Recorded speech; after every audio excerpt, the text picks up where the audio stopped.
নমস্কার বন্ধুরা, সবিতা কিচেনে সকল বন্ধুদের স্বাগত জানাই। প্রচুর গরম পড়ছে, প্রচুর রৌদ্র। এই রোদ গরমে তো একদম টক দই বানিয়ে দেখাবো। আর ঘরে পাতা তো টক দই তো খেতে খুব ভালো লাগে। আর বাজার থেকে টক দই কিন্তু বলে কিনা হয়, কিন্তু সেটা টক দই হয় না। ওর ভেতরে প্রচুর পাউডার দেয়, মিষ্টি দেয়, ভালো লাগে না খেতে। একদম ঘরোয়া পদ্ধতিতে বানিয়ে দেখাবো টক দই। যে কোনো পাত্রই টক দইটা পাতা যায়, মাটির হাঁড়ি বলে কথা নাই, স্টিলের জিনিসও পাতা যায়, সুন্দর টক দই হয়। তা আমি চলে এসেছি, ওই যে আমাদের গরু বাঁধা আছে,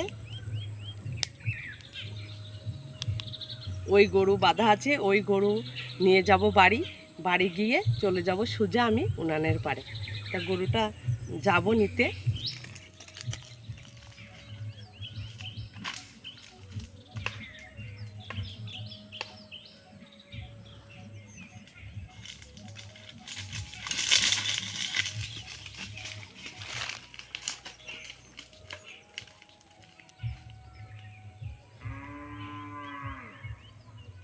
মাঠের থেকে গরু এনে হাত পা ধুইয়ে আমি সোজা চলে এসেছি উনানের পাড়ে। এই যে নিয়ে নিয়েছে দুধ, গরুর দুধ, খাঁটি গরুর দুধ।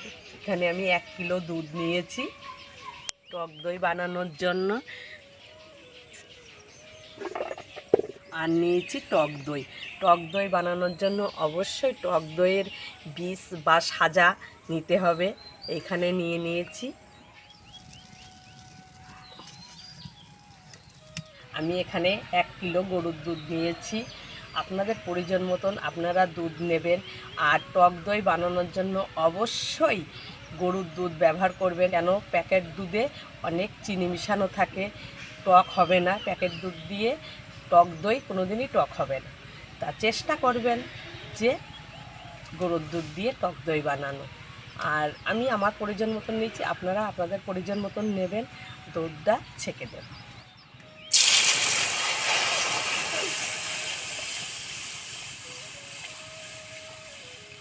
প্যাকেট দুধের কথা আমি বলেছি, প্যাকেট গুঁড়ো দুধ দিয়ে করলে টক দই হবে না, কিন্তু এমনি যে বাজারে প্যাকেট দুধ বিক্রি হয় ওগুলো দিয়ে করলে টক দই হবে।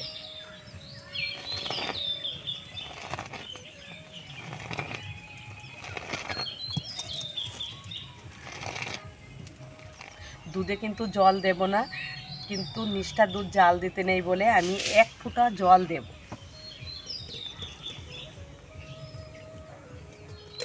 টক দই পাতার জন্য দুধে কিন্তু জল দেওয়া যাবে না। যা জল দেওয়া হবে দইটা কিন্তু কেটে যাবে, জল জল হয়ে যাবে। ওই জন্য দুধে জল দেওয়া হবে না। দুধটাকে খুব সুন্দর করে এইভাবে বলক তুলে তুলে জাল দিয়ে দই পাততে হবে, সুন্দর দই বসবে।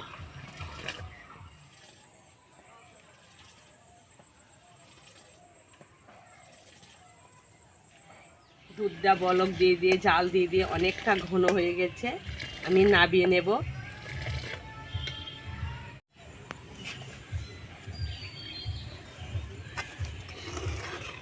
দুধটাকে এইভাবে নাড়ি আমি ঠান্ডা করে নেব।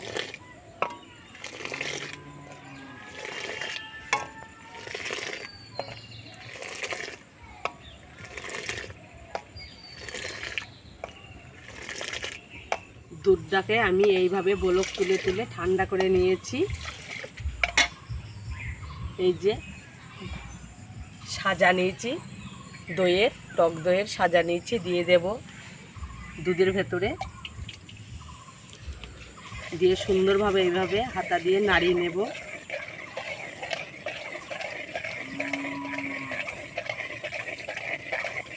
টক দইয়ের সাজা আর দুধটা দিয়ে সুন্দরভাবে মিশিয়ে নিতে হবে। সুন্দরভাবে দইয়ের সাজাটা দিয়ে আর দুধটা দিয়ে সুন্দর করে আমার মেশানো হয়ে গেছে। দই বসানোর জন্য এই রকম আমি একটা মাটির বড় খুঁড়ি নিয়েছি আর 2টো স্টিলের বাটি নিয়েছি। আপনাদের কাছে যেমন পাত্র থাকবে তেমন পাত্রে দই বসাবেন, অবশ্যই দই বসবে। যে কোনো পাত্রই টক দই বসাবেন ঘরোয়া পদ্ধতিতে অবশ্যই বসবে। যে মাটির ভাঁড় লাগবে এ কোনো কথা না, যে প্লাস্টিকের কিছু লাগবে তা না, যে কোনো পাত্র থাকবে তাতেই দইটা বসাবেন, অবশ্যই টক দই বসবে। এতে তুলে নেব।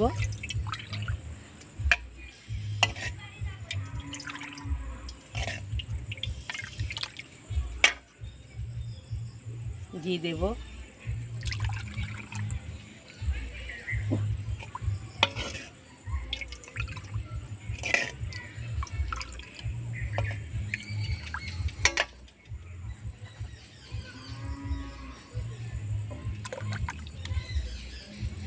খুঁড়িতে হয়ে গেছে, বাটিতে তুলে নেব।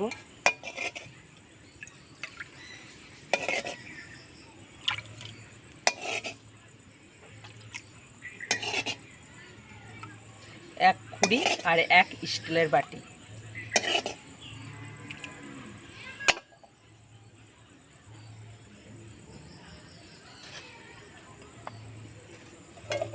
এই যে মাটির খুঁড়ি আর স্টিলের বাটিতে আমি দইটা সুন্দরভাবে বসিয়ে দিয়েছি।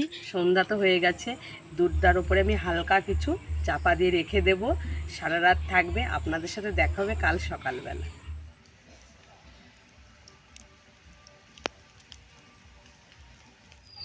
দই পেতে নিয়ে সকাল সকাল চলে এসেছি। তা উনানের পারে বসতে পারিনি, উনানের পরে সকালের দিকে পুবির ধার থেকে প্রচুর রোদ লাগে, তা উনানের পাশেই বন্ধুরা বসেছি। তা আমি সঠিকভাবে ঘরোয়া পদ্ধতিতে টক দই পেতে ফেলেছি এই গরমে। এই দেখুন কত সুন্দর দইটা বসেছে, আপনারা দেখলে বুঝতে পারবেন। টক দইটা আমি কেটে দেখাচ্ছি কত সুন্দর হয়েছে, দেখুন।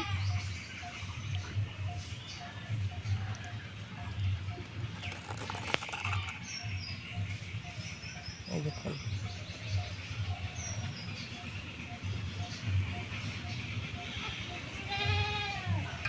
দেখলে বুঝতে পারবেন কত সুন্দর।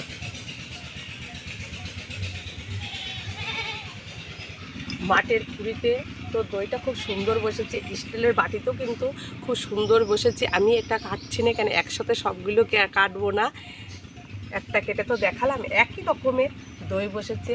তাই এই প্রচুর রৌদ্রেতে আপনারা অবশ্যই বাড়িতে এইভাবে টক দই বানিয়ে খাবেন। অবশ্যই টক দই খাওয়ার দরকার।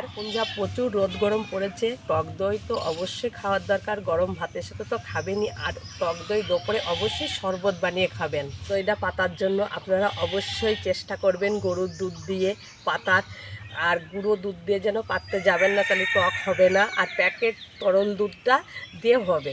তা আমি তো খাঁটি গরুর দুধ দিয়ে দইটা পেতেছি, খুব সুন্দর দই হয়েছে। আজকে ওই দইটা দিয়ে আমরা দুপুরে শরবত ভাত খাবো। তা খেতে তো খুব ভালো লাগবে। আপনারা এই প্রচণ্ড রোদ গরমে অবশ্যই টক দইটা খাবেন। তা আজকে ভিডিওটা আমি এখানেই শেষ করছি। আপনাদের সাথে দেখা হবে নতুন একটা রেসিপির সাথে। ভালো থাকবেন, সুস্থ থাকবেন, আর সকলে কিন্তু সাবধানে থাকবেন।